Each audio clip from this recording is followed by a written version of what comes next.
Alhamdulillah Alhamdulillahilladzi ja'alana minal a'idina wal faizina ba'da Ramadan. Ashhadu an la ilaha illallahul malikul haqqul mubin wa ashhadu anna Muhammadan abduhu wa rasuluhus sadiqul wa'dil amin. Allahumma salli wa sallim wa barik ala hadzal nabiyil karim sayyidina wa habibina wa syafi'ina wa qurrati a'yunina wa maulana Muhammadin sallallahu alaihi wasallam khatamin nabiyyin wa ala alihi wa sahbihi ajma'in, amma ba'd. Faya ibadallah ittaqullaha haqqa tuqatih wa la tamutunna illa wa antum muslimun. A'udzu billahi minasy syaithanir rajim. Bismillahirrahmanirrahim. Qad aflaha man tazakka wa dzakara isma rabbih fasalla. Ma'asyiral muslimin wa zumratal mu'minin, sidang Jum'ah yang sama-sama dirahmati dan dicintai Allah Subhanahu wa ta'ala. Pada kesempatan yang mulia kali ini, marilah sama-sama kita tingkatkan kualitas iman dan takwa kita kepada Allah Subhanahu wa ta'ala. Takwa dalam arti imtithalu awamirillah, menjalankan, melaksanakan serta mengerjakan apa-apa yang telah menjadi perintah dan titah Allah. Wajtinabun nawahi, dan sekuat tenaga meninggalkan bahkan menjauhi larangan-larangan Allah. Jika demikian, insyaallah kita yang hadir pada kesempatan kali ini akan termasuk ke dalam golongan hamba-hamba Allah yang muttaqin, yang insyaallah semua kita akan dimasukkan ke dalam surganya Allah Subhanahu wa ta'ala. Amin ya rabbal alamin. Syukur alhamdulillah, di hari yang baik ini, di tempat yang baik ini, sama-sama semua kita munajat kepada Allah, melaksanakan salah satu tugas dan kewajiban kita sebagai hamba Allah, melaksanakan salat Jum'ah berjamaah. Ini semua wujud syukur kita kepada Allah, dengan harapan mudah-mudahan semua karunia nikmat yang Allah berikan kepada kita menjadi wasilah semoga kita semakin mendekatkan diri kepada Allah Subhanahu wa ta'ala. Amin ya rabbal alamin. Hadirin sidang Jum'ah yang dirahmati Allah, tanpa terasa hari ini kita berada di tanggal 12 Syawal. Artinya sudah 12 hari kita berpisah dengan Ramadan yang mulia. Ramadan itu ibarat sekolah. Ramadan itu ibarat guru untuk kita. Kita sebagai murid daripada guru Ramadan tentu harus banyak pandai mengambil iktibar, mengambil ilmu yang diajarkan oleh Ramadan kepada kita. Sebab kita tidak tahu umur kita sampai atau tidak di Ramadan yang akan datang. Ramadan setiap tahun akan datang, tapi pertanyaannya, sampai atau tidakkah umur kita di Ramadan tahun yang akan datang?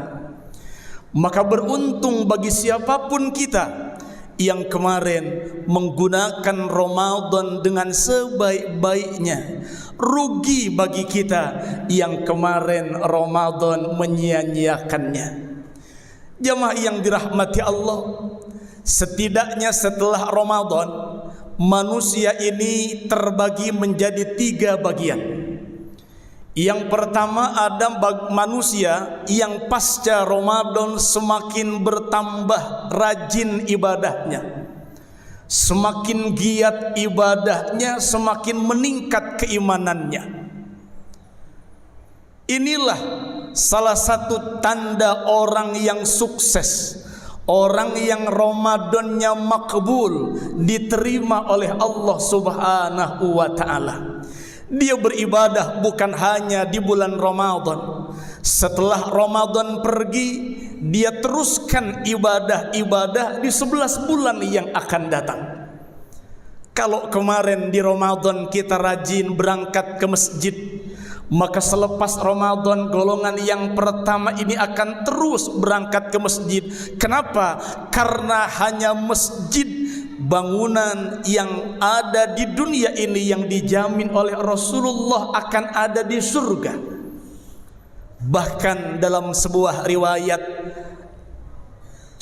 masjid ini, setiap masjid yang ada di muka bumi ini nanti akan memanggil setiap orang yang ketika hidupnya rajin memamurkan masjid untuk diajak seraya masuk ke dalam surganya Allah Subhanahu wa ta'ala. Ketika Ramadan dia gemar membaca Al-Quran, maka selepas Ramadan tidak ada waktu tanpa membaca Al-Quran di saat dia tidak ada kesibukan. Kenapa? Karena dengan membaca Al-Quran, hakikatnya kita sedang berdialog dengan Allah Subhanahu wa ta'ala.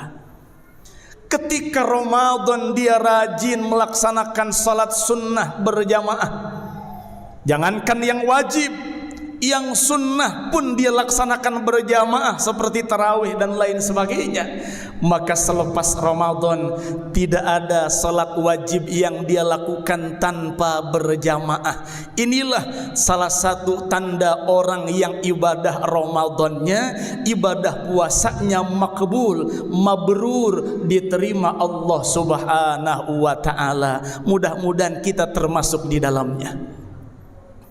Pantas kalau Allah Subhanahu wa ta'ala memberikan pesan kepada kita, qad aflaha man tazakka, nyata beruntung, sungguh beruntung, berbahagia orang yang terus membersihkan jiwa raganya.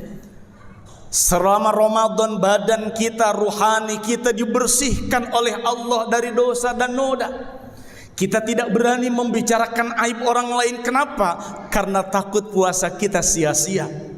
Kita tidak berani melihat hal-hal yang bisa membatalkan pahala puasa. Kenapa? Karena Allah melihat kita selepas Ramadan pun.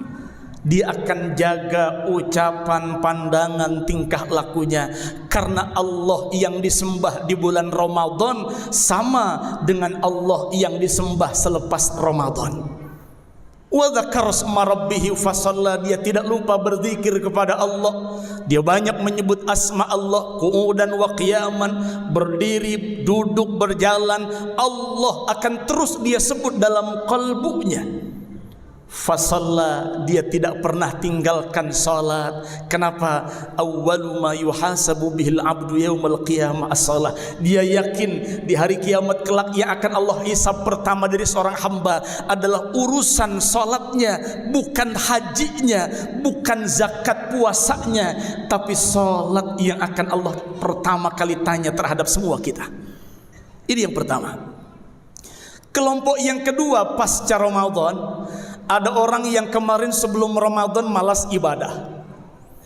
Ketika datang Ramadan dia rajin ibadah. Iktikaf di masjid, baca Quran dia rajin, bersedekah dia rajin. Tapi selepas Ramadan dia lupa lagi.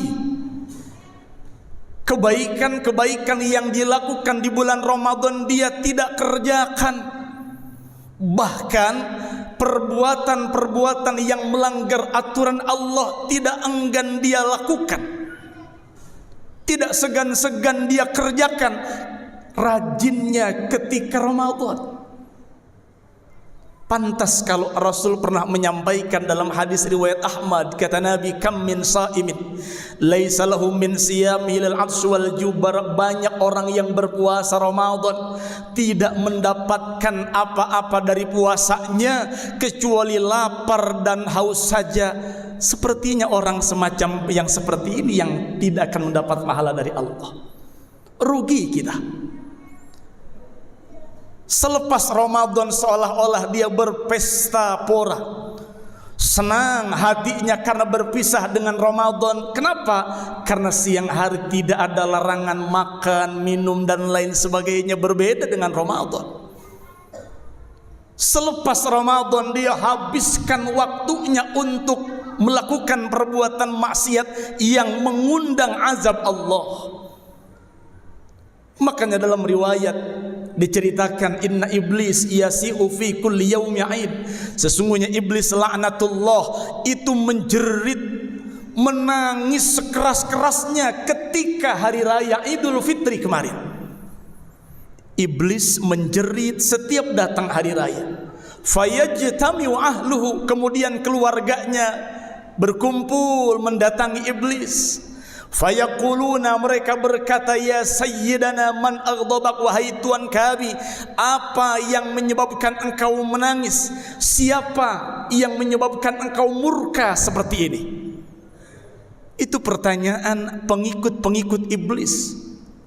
Apa kata iblis? La syai'a, tidak ada satupun yang membuat aku murka pada hari ini, illa qad ghafarallahu li hadhil ummah, kecuali satu yang membuat aku murka hari ini. Siapa? Umat Muhammad hari ini mendapatkan ampunan dari Allah Subhanahu wa ta'ala. Kemudian pengikut iblis ini bertanya kembali, apa yang harus kami lakukan wahai Tuhan? Fa'ashgiluhum bil ladzat wasyahawat, oleh karena hari ini umat Muhammad telah mendapatkan ampunan dari Allah, maka sibukkan hari-hari mereka dengan kelezatan-kelezatan dunia, syahwat-syahwat dunia, sampai akhirnya Allah murka kembali kepada mereka. Makanan apa yang tidak ada ketika hari raya? Semua ada. Padahal itu semua tidak kita makan. Siapa yang tidak berlibur kemarin di hari raya? Padahal di tempat liburan pun kita tidak ngapa-ngapain, bahkan menambah kemaksiatan kita kepada Allah. Berapa banyak orang yang meninggalkan sholat di tempat rekreasi? Berapa banyak pemandangan-pemandangan yang menyebabkan mata ini menjadi kotor yang kita lihat, sampai akhirnya Allah marah kembali, murka kembali kepada kita. Naudzubillahi min dzalik. Jangan sampai kita termasuk ke dalam golongan yang kedua ini. Kenapa? Karena Ramadan kita sia-sia, jamaah. Ada orang yang semacam begini. Dan yang terakhir, ada orang yang sebelum Ramadan, ketika Ramadan, bahkan pasca Ramadan tidak ada perubahan. Sebelum Ramadan malas ibadah, ketika Ramadan tidak beribadah, setelah Ramadan pun jauh dari Allah. Dosa terus yang dia kerjakan, maksiat terus yang dia kerjakan. Makanya jangan salahkan siapa-siapa kalau pandemi di bangsa kita sampai hari ini belum tuntas. Kalau musibah di mana-mana banyak terjadi. Kenapa? Karena yang mengundang musibah, bencana, balai kita sendiri. Zaharal fasadu fil barri wal bahri bima kasabat aydin nas. Demi Allah, ini semua akibat perbuatan kita yang mengundang azab Allah. Banyak orang yang semacam begini, ketika Ramadan tidak melaksanakan ibadah puasa, makan minum seenaknya, padahal orang Islam. Ya, kalau setelah Ramadan tidak berpuasa, ketika Ramadan agamanya Islam, makan di siang hari, minum di siang hari tanpa ada rasa malu. Dulu pernah ada anak seorang Majusi yang makan sembarangan siang hari di bulan Ramadan di hadapan orang Islam, dimarahi habis-habisan oleh orang tuanya. Kenapa? Karena menghargai orang yang berpuasa. Timbul pertanyaan dalam hati kita, kita ini termasuk golongan yang mana?